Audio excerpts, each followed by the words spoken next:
Tonight I want to take you somewhere special, somewhere that exists all around you right now, but remains invisible, untouchable, yet more real than anything you can hold in your hands. I want to take you into the very fabric of light itself, into a question so strange and beautiful that it might just change how you see everything around you. What if I told you that every beam of sunlight touching your face, every star's twinkle reaching your eyes, every photon dancing across the universe might not be moving at all? What if light is perfectly still, frozen in an eternal moment, and it is we who are rushing through it, like travelers on a cosmic train watching a motionless landscape blur past our windows? I know how that sounds at first, perhaps absurd, maybe even impossible, but stay with me here in the darkness, wherever you are right now. Are you tucked into bed in a busy city where streetlights filter through your curtains? Or maybe you're in a quiet countryside where true darkness lets the stars shine. What time is it where you are? Is it late evening with the day's last light fading, or deep in the night when the world feels still and suspended? Wherever you are, whatever hour graces your clock, you're here now, and together we're going to explore one of the most fascinating questions physics has ever whispered.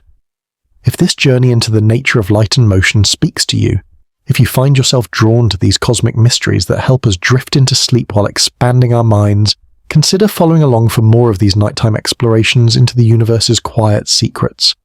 A gentle like or subscribe helps these stories find others who seek the same peaceful wonder in the darkness. It's a question that might sound strange at first, something you could easily dismiss as philosophical meandering, but the more we look at it, the more quietly intriguing it becomes.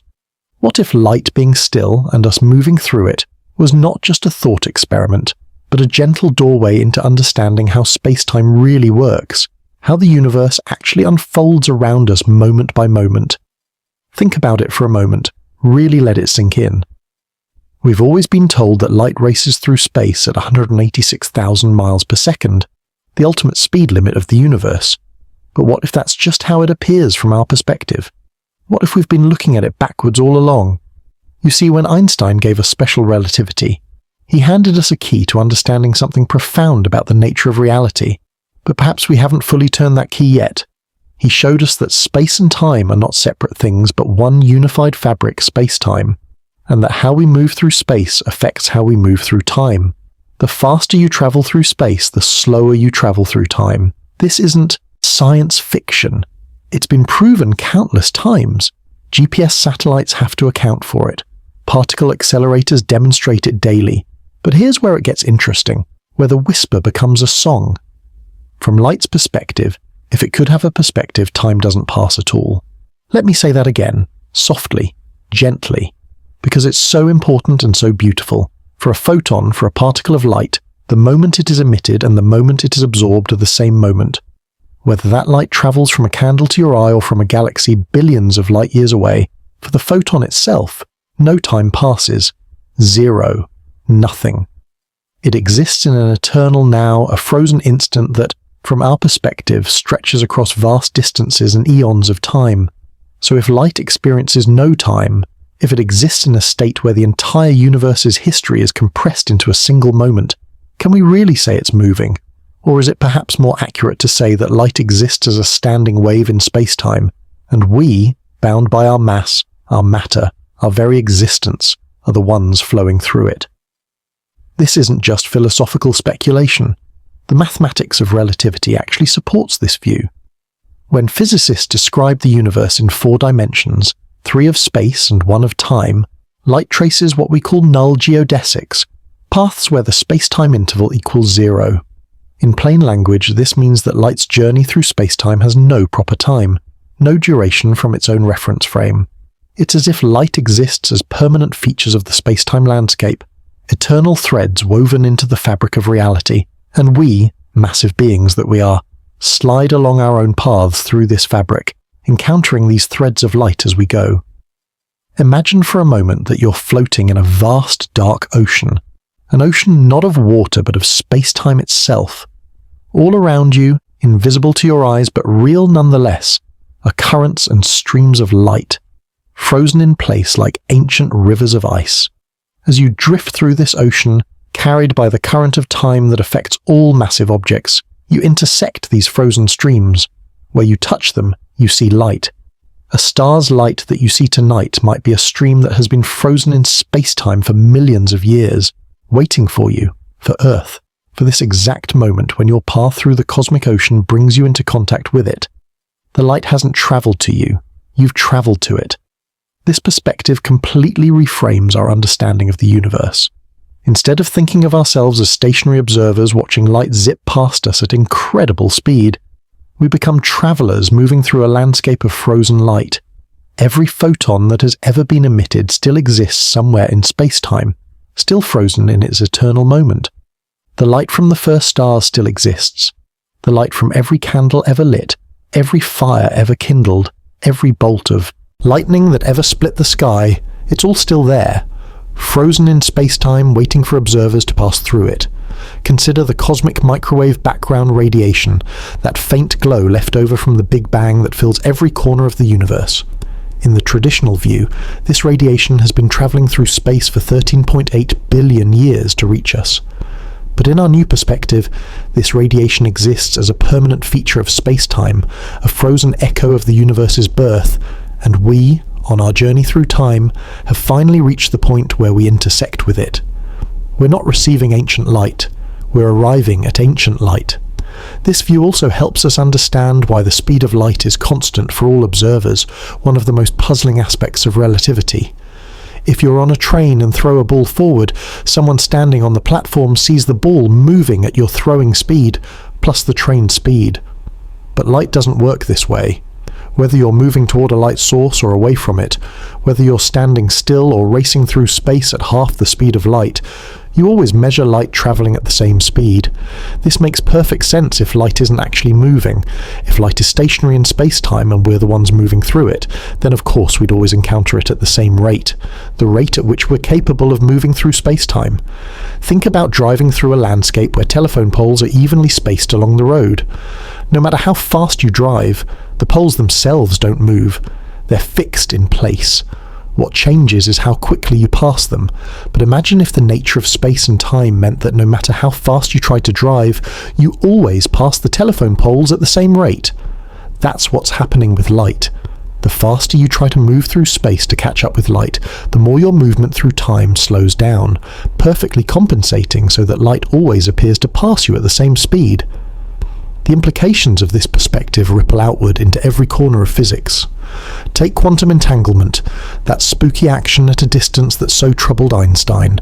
When two particles are entangled, measuring one instantly affects the other, no matter how far apart they are. This seems to violate the speed of light limit, but what if it doesn't?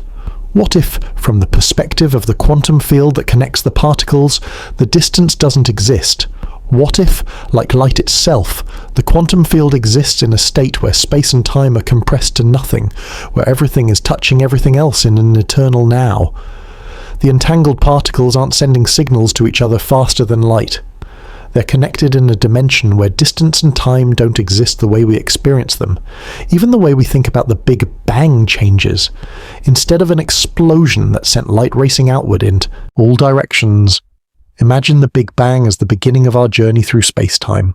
All the light that would ever be was created in that first moment, frozen into the fabric of space-time, and we've been travelling through it ever since, encountering different parts of this vast frozen lightscape as we go. The universe isn't expanding in the sense that light is racing away from us. Rather, the paths through space-time are growing longer. The landscape itself is stretching, carrying us into regions where we encounter light that seems older and more distant. This brings us to dark energy, that mysterious force that seems to be accelerating the expansion of the universe. What if dark energy isn't pushing things apart, but rather represents the rate at which we're moving through space-time? As we travel through this landscape of frozen light, the paths available to us are growing longer, more spread out, making it appear that everything is accelerating away from everything else. We're not seeing the universe fly apart, we're experiencing the stretching of our possible paths through a space-time where light stands still. Let's slow down for a moment and really feel what this means. Right now, as you lie there listening, light from countless sources is not racing toward your eyes, but rather exists all around you in space-time, waiting. Your eyes, your body, Your entire being is moving through space-time at a rate determined by your mass and your velocity, and as you move, you intersect with these frozen streams of light. The warm light from your bedside lamp, if you have one on, isn't shooting photons at you. You're moving through a region of space-time where that light exists. The starlight filtering through your window hasn't traveled for years to reach you. You've traveled to meet it. This perspective transforms our understanding of vision itself. Your eyes aren't passive receivers waiting for light to arrive. They're active explorers moving through fields of frozen light. Every moment as you travel your path through space-time, you encounter new configurations of this eternal light field. What you see isn't light that has traveled to you, but light that was always there, waiting for you to arrive. The entire visible universe is a vast sculpture of frozen light through which we wander, experiencing different views as we go. Now you might wonder, if light is standing still, why does it seem to take time for light to travel? Why does it take 8 minutes for sunlight to reach Earth? The answer lies in the geometry of space-time itself. The light from the sun exists along a specific path in space-time, what physicists call a light cone, and it takes us 8 minutes of our time to travel through space-time to the point where we intersect that light. The light isn't traveling to us, we're traveling to the light, but because we're massive objects bound by the laws of causality, we can only encounter the light in a specific order, making it appear that the light is moving through space over time. This also explains why we see the universe's history when we look into deep space. Those distant galaxies whose light we see, they're not sending us old light. Rather, their light exists at a position in space-time that we can only reach by looking backward along our path. It's like walking through a museum, where the exhibits are arranged chronologically. The farther into the museum you walk, the older the exhibits you can see, but all the exhibits exist simultaneously. The universe is like this museum, with light from every moment in cosmic history frozen in place, and we're walking through it, able to see only what our current position allows. The redshift of distant galaxies, that stretching of light that tells us the universe is expanding, takes on new meaning too. The light isn't being stretched as it travels through expanding space. Rather, the light was always stretched, frozen that way in space-time, and we're encountering progressively more stretched light as we move through space-time into regions where the geometry itself is more expanded. It's not that the light has changed during its journey, it's that we've journeyed to a place where the light was always different. Even black holes make more sense from this perspective. A black hole isn't sucking light in. It's creating a region of space-time where the geometry is so curved that all paths through space-time lead inward. Light still exists in its frozen eternal state, but the paths available for massive objects to travel through space-time all curve toward the singularity. From outside a black hole, we see light appearing to slow down and freeze at the event horizon, because the space-time geometry there is so distorted that our paths can never quite reach the light frozen at that boundary. This brings us to one of the most profound implications of light standing still, the nature of time itself. We think of time as a universal river carrying everything forward, but what if time is just the experience massive objects have as they move through space-time? Light, having no mass, doesn't experience time. It exists in an eternal present. We, having mass, are forced to travel through space-time along specific paths, and we experience this journey as the passage of time. Time isn't something that happens to the universe. It's something that happens to us as we move through a universe where light stands eternally still. Consider what this means for causality, the idea that causes precede effects. In our everyday experience, this seems obvious and unbreakable, but from light's perspective, cause and effect happen simultaneously. A star exploding and its light reaching Earth billions of years later are, from the photon's perspective, the same event. Causality isn't a universal law, but rather a constraint placed on massive objects as they navigate through space-time. Light, standing still in its eternal moment, transcends causality, existing outside the chain of cause and effect that binds us. This perspective also sheds new light on the wave-particle duality of light. How can light be both a wave and a particle? Perhaps it's because light exists as a standing wave in space-time, a frozen oscillation in the fabric of reality, and we perceive it as a particle when we interact with it at a specific point in our journey through space-time. The wave isn't traveling, it's fixed in place, and we experience different parts of this standing wave as we move through it, sometimes experiencing the peaks as particles, sometimes experiencing the continuous nature as waves. Quantum mechanics tells us that before we measure it, a photon exists in a superposition of all possible states. What if this is because the photon, frozen in its timeless state, really does exist in all its possibilities simultaneously? It's only when we, time-bound observers, intersect with the photon at a specific point in our journey through space-time that we experience one particular state. The collapse of the wave function isn't something that happens to the photon. It's something that happens to us as we encounter a specific aspect of the photon's eternal existence. Think about quantum tunneling, where particles appear to pass through barriers they shouldn't be able to cross. From our perspective, bound by time and causality, this seems impossible.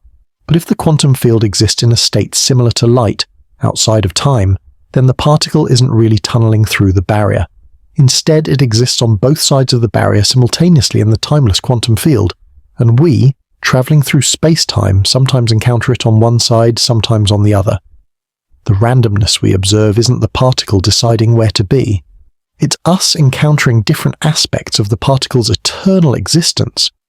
This also helps us understand the delayed choice quantum eraser experiments, where decisions made after a photon has supposedly already traveled, its path seem to retroactively determine what path it took. If the photon isn't actually traveling but exists as a standing pattern in spacetime, then our measurement isn't changing the past. It's determining which aspect of the photon's eternal existence we encounter. The photon always existed in all its possible states, frozen in space-time, and our choices determine which part of this eternal pattern we observe. Let's contemplate for a moment the profound beauty of this picture. Every ray of sunlight warming your face has existed since the moment of its creation in the sun's core, frozen in space-time, waiting millions of years for Earth, for you, to travel to the precise point in space-time where you would meet. The light from distant galaxies that astronomers study tonight has been suspended in space-time for billions of years, not traveling toward us but waiting for us to reach it. Every photon that has ever existed still exists somewhere in the frozen tapestry of space-time, creating an eternal record of every star that has ever shone, every fire that has ever burned, every life that has ever glowed with warmth. We are travelers through this garden of eternal light, each of us on our own unique path through space-time, encountering different parts of this vast frozen lightscape. Your journey is unique, determined by your exact position, your velocity, your mass, the gravitational fields you pass through. No two observers ever encounter exactly the same configuration of light, because no two observers ever travel exactly the same path through space-time. What you see, the light you encounter, is uniquely yours, a perspective on the eternal light field that no one else will ever quite duplicate. As we drift deeper into this contemplation, notice how it changes the feeling of existence itself. You're not a passive observer waiting for light to reach you from distant sources. You're an active participant, moving through fields of light that have existed since the dawn of time. Every moment you're arriving at new light, encountering photons that have been waiting for you specifically for this exact moment when your path through space-time would bring you together. There's something deeply personal about this, something that makes each photon of light you see a kind of cosmic appointment that was set at the beginning of time. The stars you might see tonight through your window aren't sending you their light across vast distances. Their light has always existed along specific paths through space-time, and tonight, your journey brings you to the place where you can see them. Tomorrow night, you'll have traveled further through space-time, and you'll encounter different photons from those same stars, photons that have been waiting just as long for that encounter. Every night of your life, you meet new light from old stars, each photon a frozen moment waiting to be discovered. This brings us back to the central mystery. Why does it appear that light is moving if it's actually standing still? The answer lies in our nature as massive beings. We can't help but move through time. It's built into the very essence of having mass. And as we move through time, we necessarily move through space-time in a way that makes us encounter light in a specific sequence, creating the illusion that light is traveling toward us. We're like passengers on a train who, looking out the window, feel certain that the landscape is rushing past them, when in fact it's they who are moving through a stationary world. But unlike passengers who can step off the train and see the landscape's stillness, we can never step outside of our motion through space-time. We're forever bound to our paths, our trajectories through the four-dimensional fabric of reality. We can slow our passage through time by moving very fast through space, as Einstein showed us, but we can never stop it entirely. Only light, massless and free, exists in that eternal stillness, that frozen moment that encompasses all of space and time simultaneously. There's a profound democracy in this view of light. Every photon, whether from a nearby candle or the most distant quasar, exists in the same eternal now. The light from your reading lamp is no different, in its essential nature, from the light that left the first stars to shine after the Big Bang. All light exists in the same timeless state, differentiated only by where in space-time it's frozen. We, moving through this democracy of light, encounter ancient light and new light with equal ease, all of it equally present, equally real, equally eternal. Consider what this means for the conservation of energy. We're taught that energy can neither be created nor destroyed, only transformed from one form to another. But if light exists outside of time, then the energy carried by photons doesn't flow from past to future. It simply exists, eternally present in the structure of space-time itself. When you turn on a light, you're not creating photons that then race away. You're creating a disturbance that establishes new standing waves of light in space-time. Waves that instantly exist along their entire paths, from emission to absorption, waiting for observers to encounter them. This helps explain one of the puzzles of quantum mechanics. How does a photon know what kind of journey it's about to take? When light from a star begins its journey to your eye, how does it know to maintain exactly the right direction and energy to reach you years later? If the photon is actually traveling through space, this seems to require extraordinary precision and foreknowledge. But if the photon exists as a standing wave in space-time, frozen along its entire path from star to eye, then there's no mystery. The photon doesn't need to know where it's going because it's already there, existing simultaneously at every point along its path. We can extend this thinking to all electromagnetic radiation, not just visible light. Radio waves, microwaves, infrared, ultraviolet, X-rays, gamma rays, they're all frozen undulations in the electromagnetic field, standing waves in space-time that we encounter as we move through our four-dimensional reality. Your Wi-Fi signal isn't radiating out from your router. It exists as standing waves in space-time that your devices encounter as they move through time. The X-rays that reveal broken bones aren't shooting through your body. Your body's moving through a region of space-time where X-ray standing waves exist. This perspective even changes how we think about shadows. A shadow isn't the absence of traveling light. It's a region of space-time where the standing waves of light don't exist, blocked by some intervening object. As you move through space-time, you enter and exit these shadow regions, experiencing darkness not as the absence of arriving photons, but as the absence of light in that region of space-time. Your shadow follows you, not because you're blocking moving light, but because you're creating a void in the standing light field as you move through space-time. Now, as we settle deeper into this contemplation, let's consider what this means for our understanding of consciousness and observation. We know from quantum mechanics that observation plays a crucial role in determining the behavior of particles, including photons. But what is observation, if not the intersection of a conscious observer's path through space-time with the standing waves of light? Perhaps consciousness itself is intimately connected to our journey through space-time, our ability to encounter and experience the frozen light patterns that fill the universe. Every moment of visual experience is a unique intersection between your consciousness, traveling its path through space-time, and the eternal patterns of light that surround us. The colors you see, the shapes you perceive, the beauty you appreciate, all of it emerges from this dance between your movement through time and light's eternal stillness. You're not just seeing light, you're collaborating with it to create the visual experience, your motion through space-time bringing frozen patterns to life in your consciousness. This collaboration extends beyond just vision. Our entire electromagnetic interaction with the world, from the warmth we feel from the sun to the radio waves carrying music to our ears, represents our consciousness encountering different aspects of the frozen electromagnetic field. We're not receiving these signals, we're arriving at them, discovering them in our journey through space-time like explorers, finding ancient monuments that have always been there, waiting. As night deepens around you, wherever you are, consider that the darkness isn't the absence of light, but rather your current position in space-time, a position where fewer standing waves of visible light exist. The stars that you might glimpse through gaps in the clouds or through your window, their light isn't struggling across vast distances to reach you. That light has always existed, frozen in space-time since the moment of its creation in stellar cores, and now, at this precise moment, your path through space-time has brought you to it. We come back again and again to the same quiet question. If light is standing still and we're moving through it, what does that make us? We become more than mere observers. We become explorers of a vast four-dimensional sculpture of light, each of us tracing our own unique path through this eternal artwork. Our lives, from birth to death, are journeys through different regions of this light sculpture, encountering different patterns, different colors, different intensities as we go. Perhaps it has been there all along, whispering in the background of every physics equation, every observation of light's strange behavior.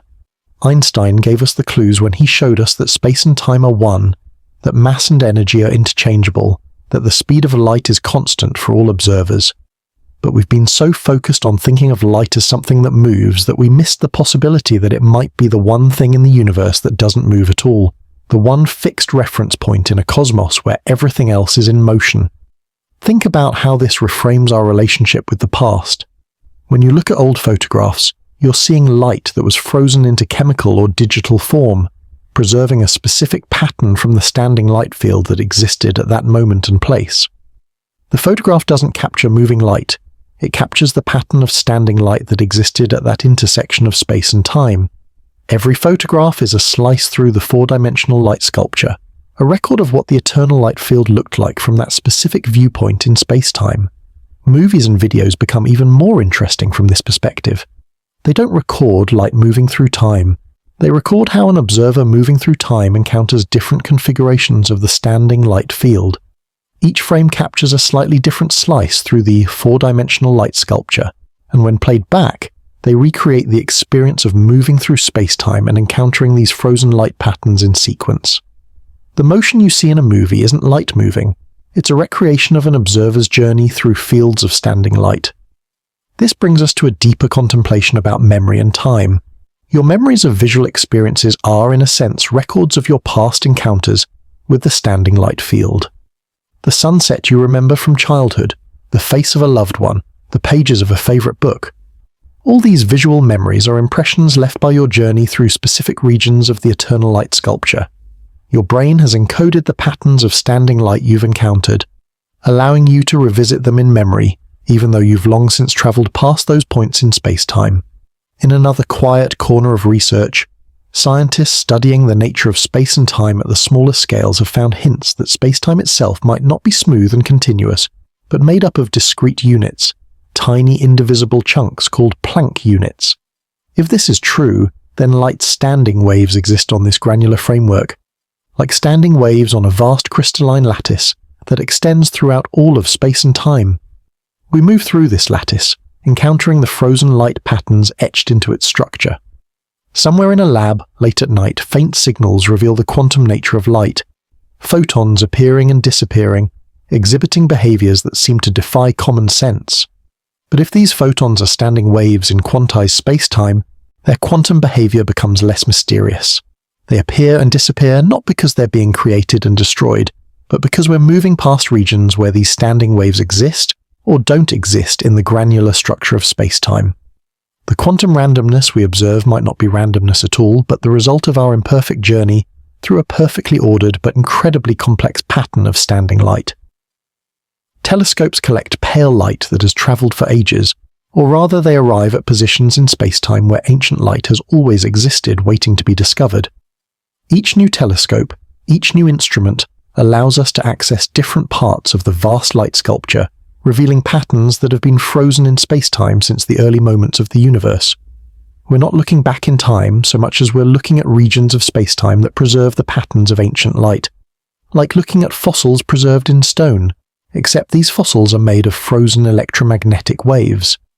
Scientists ponder possibilities that stretch the imagination.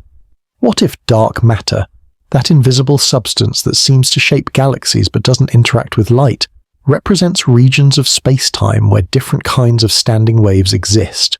Waves we can't see because they don't interact with our electromagnetic field. We might be moving through a cosmos filled with multiple types of frozen wave patterns, only one of which we call light. The others invisible to us but just as real, just as eternal. It is possible, though not yet proven, that consciousness itself might be connected to our ability to navigate through these standing wave patterns.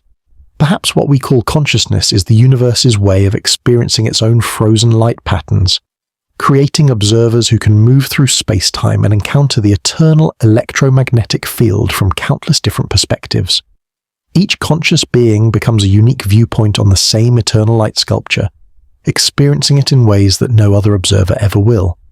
Some researchers have wondered whether the arrow of time itself, the fact that we experience time flowing from past to future, and not the reverse, might be connected to how we interact with standing light.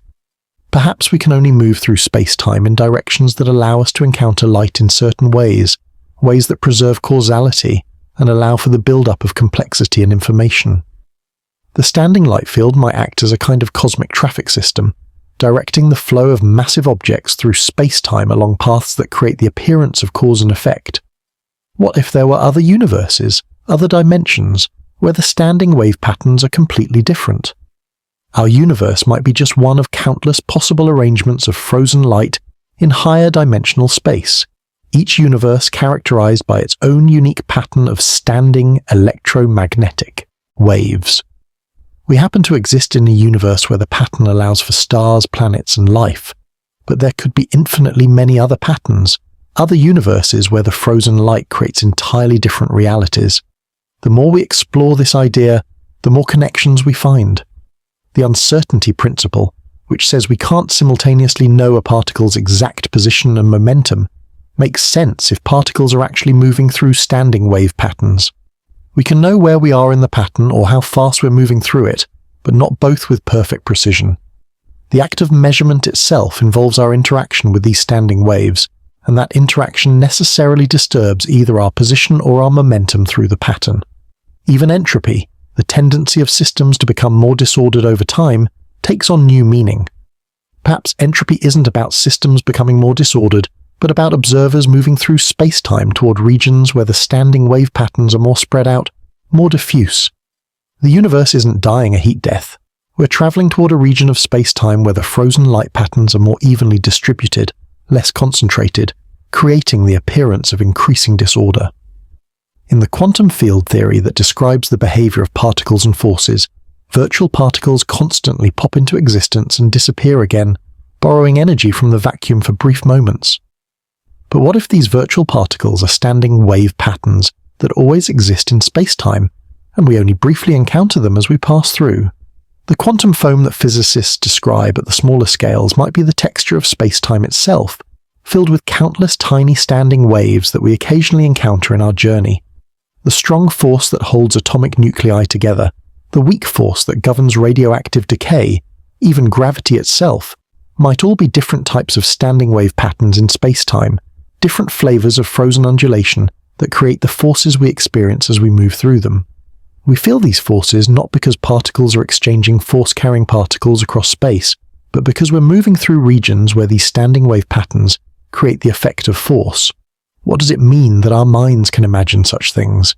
Here we are, collections of atoms held together by electromagnetic forces, themselves perhaps standing waves in space-time, and yet we can conceive of the very framework in which we exist. We can imagine looking at the universe from outside space-time, seeing the vast sculpture of frozen light in its entirety, even though we can never actually step outside our own journey through it. This ability to transcend our immediate experience through imagination and mathematics might be the most remarkable thing about consciousness. What does it say about us that we can describe a universe we barely see? Most of the electromagnetic spectrum is invisible to our eyes. Most of the universe is dark matter and dark energy we can't directly detect, and yet we've built instruments that can encounter these hidden aspects of reality for us. We've extended our journey through space-time using technology, allowing us to encounter standing waves we could never naturally perceive. Radio telescopes, infrared cameras, X-ray detectors, all of them are extensions of our ability to move through and encounter the frozen electromagnetic patterns that fill space-time. Every scientific instrument we build is really a new way of intersecting with the eternal light field. The Large Hadron Collider doesn't just smash particles together, it creates conditions where we can encounter exotic standing wave patterns that normally only exist in extreme regions of space-time. Gravitational wave detectors don't just listen for ripples in space-time, they allow us to encounter a completely different type of standing wave, frozen undulations in the fabric of space-time itself. As you lie there breathing slowly, steadily, think about how each breath represents your continued journey through space-time. With every inhale and exhale, you're moving forward through time, encountering new configurations of the standing light field. The oxygen molecules entering your lungs, the carbon dioxide leaving, they're all participating in this journey, all encountering their own standing wave patterns as they move through their paths in space-time. Your heartbeat marks your passage through time like a metronome, each beat representing another step in your journey through the four-dimensional light sculpture. The warmth you feel from your blankets isn't heat traveling to you, but you encountering regions of space-time where infrared standing waves exist, created by the molecular vibrations of the fabric. Everything you touch, everything you feel, represents an encounter between your path through space-time and the various standing wave patterns that exist there. Time passing feels different in different states of consciousness. When you're deeply focused, time seems to fly by. When you're bored, it drags. What if these subjective experiences of time reflect real variations in how quickly you're moving through space-time? Perhaps consciousness can somehow affect our rate of travel through the four-dimensional landscape, speeding up or slowing down our encounter with standing light patterns. Dreams might represent a different mode of travel through space-time, one where we're less bound by the usual rules, able to encounter memory patterns of light we've previously experienced. The everyday small moments of life take on new significance in this framework. The morning sunlight through your window isn't just illumination, it's your daily appointment with standing waves that have existed since their creation in the sun's core, waiting for Earth's rotation and orbit to bring you to them. The blue of the sky isn't just scattered light, it's your encounter with standing waves that exist in our atmosphere, patterns you move through with every step you take outside. The act of wondering itself, the curiosity that brought you to this contemplation tonight, might be connected to our nature as travelers through space-time. Perhaps consciousness evolved not just to help us survive, but to allow the universe to experience its own standing wave patterns from countless perspectives. Each wandering mind is a unique observatory moving through the cosmic light sculpture, able to appreciate and understand patterns that would otherwise exist unobserved, unappreciated. No matter how strange the universe becomes in our equations, here you are, breathing, resting, held by gravity, held by the quiet laws that never stop working. Even if light is standing still, and you're the one moving through it, you're still you, still experiencing the familiar sensations of being alive. The revelation doesn't change the immediate experience, it just adds depth to it, like learning that the ground beneath you is actually spinning through space at tremendous speed. You don't feel the motion, but knowing about it adds a layer of wonder to the simple act of standing still. Perhaps the questions themselves are enough for tonight. We don't need to resolve every mystery, answer every paradox. The possibility that light might be standing still and we're moving through it is enough to contemplate, enough to carry with us as we drift towards sleep. It's a question that transforms the familiar into the mysterious, the ordinary into the extraordinary, reminding us that even the most basic aspects of reality might be far stranger and more beautiful than we imagined. Maybe it is enough just to feel the wonder of not fully knowing. After all, if we understood everything about light, about space-time, about our journey through this four-dimensional realm, would the universe still hold the same magic? There's something precious about mystery, about questions that lead to more questions, about ideas that open doors rather than closing them. Tonight's contemplation about standing light is one of those door-opening ideas, an invitation to see the familiar world with new eyes. In the silence between atoms, standing waves of probability frozen in quantum space-time wait to be collapsed by observation. In the hush between stars, electromagnetic patterns that have existed since stellar birth wait for planets and observers to encounter them. Somewhere, the phenomenon we've talked about tonight is still unfolding, or rather, we're still unfolding through it, still journeying through fields of ancient light that have always been there, always will be there, eternal and patient. The universe continues its quiet work, which from our new perspective might not be work at all but simply existence, a vast pattern of standing waves in space-time through which, conscious, observers travel, each on their own unique trajectory. The phenomena we discussed keep unfolding, whether we're awake or asleep, whether we're thinking about them or not. Your journey through space-time doesn't pause when you close your eyes. You keep moving through the light sculpture even in darkness, even in dreams. Questions matter more than answers in the end. The question of whether light is standing still opens our minds to new ways of understanding reality, new perspectives on our place in the cosmos.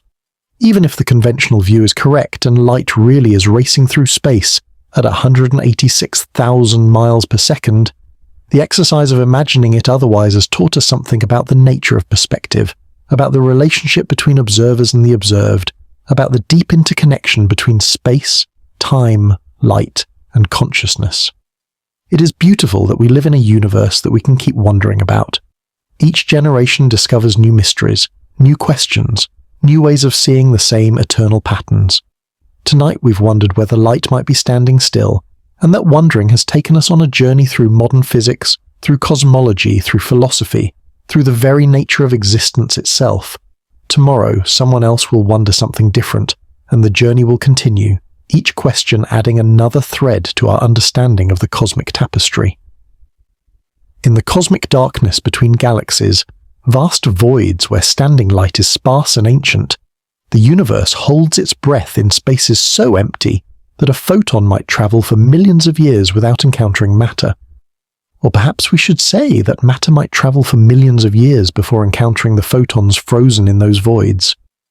These empty spaces aren't really empty.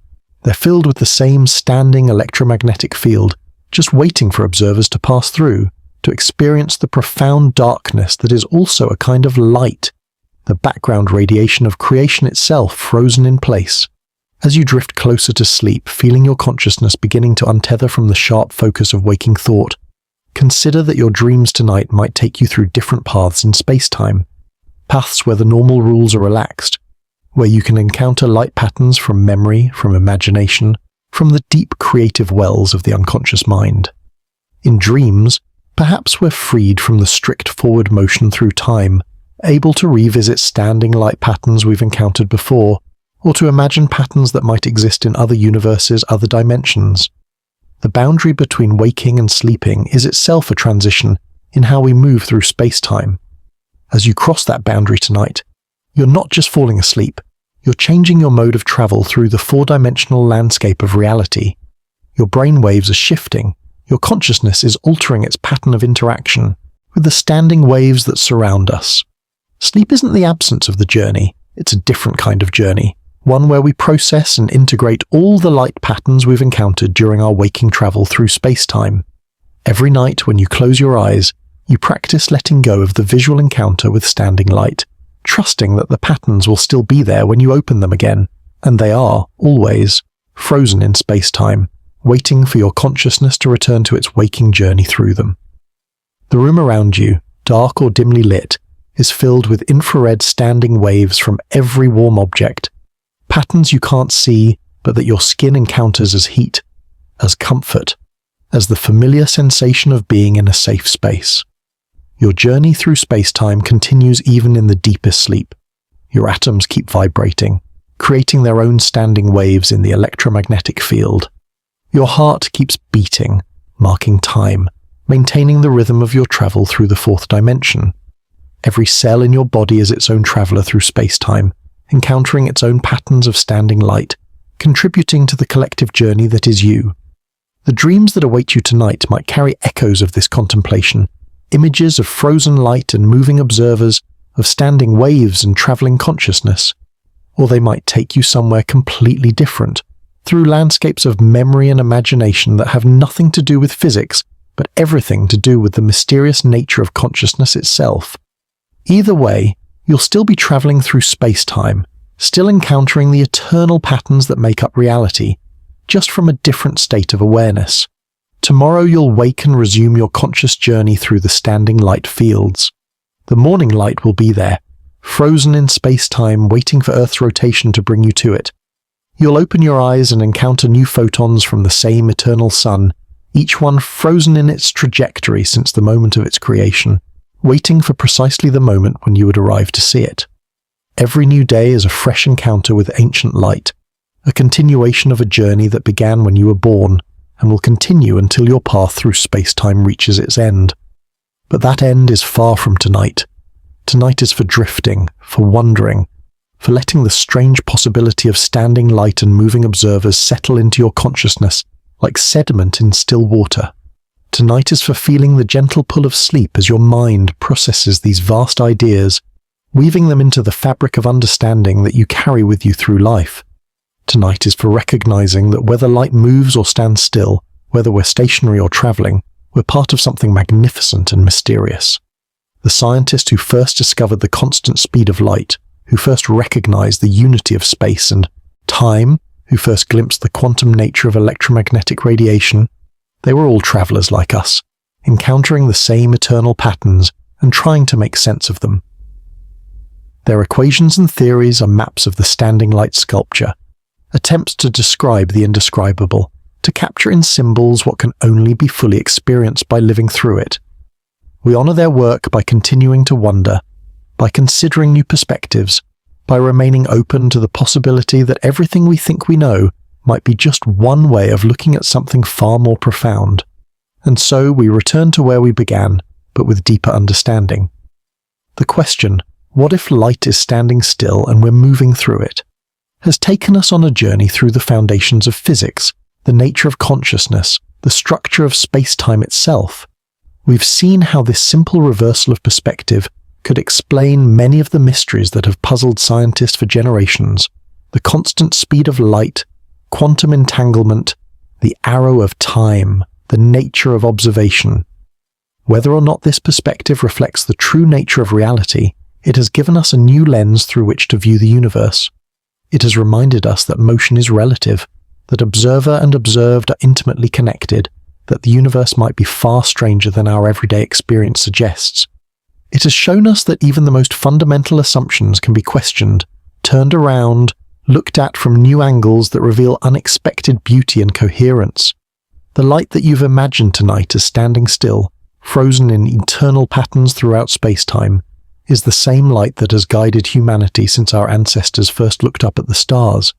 It's the light that photosynthesis captures to feed the world, that our eyes evolved to detect, that artists have tried to capture in paint and film. Whether it's moving or still, whether we're stationary or traveling, light remains central to our existence, the bright thread that connects us to the cosmos.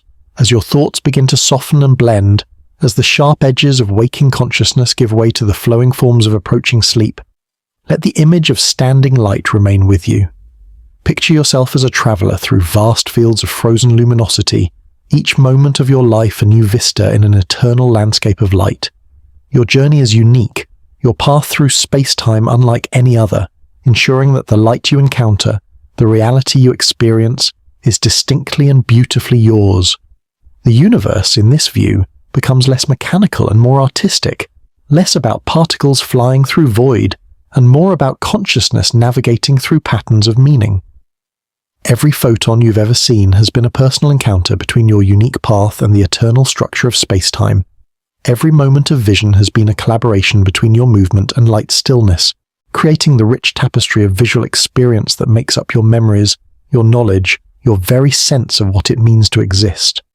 Soon, sleep will take you fully, and your conscious journey through standing light will give way to the mysterious travels of dreams. But even in sleep, even in the absence of conscious awareness, you'll continue moving through space-time, continue encountering the patterns that make up reality.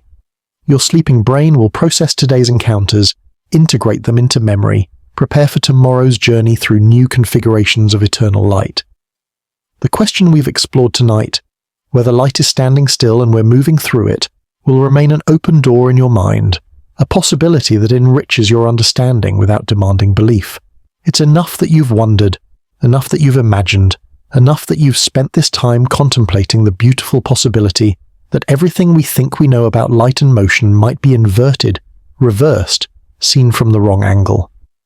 In the grand scheme of the cosmos, our individual journeys through space-time are brief flickers, momentary passages through the eternal light sculpture. But in that brevity lies incredible beauty. The beauty of unique perspective, of consciousness encountering the patterns of reality in ways that will never be exactly repeated. You are irreplaceable in the universe's experience of itself, your journey through standing or moving light absolutely singular and precious. As you drift into sleep, you remain part of this quiet universe, wrapped in its laws whether we fully understand them or not, carried by its mysteries whether we solve them or not, gently, peacefully, into the night. The light will be there when you wake, standing or moving, waiting or approaching, ready for another day of encounter and wonder. Your journey through space-time continues, through fields of electromagnetic patterns that connect you to everything from the nearest candle flame to the most distant quasar.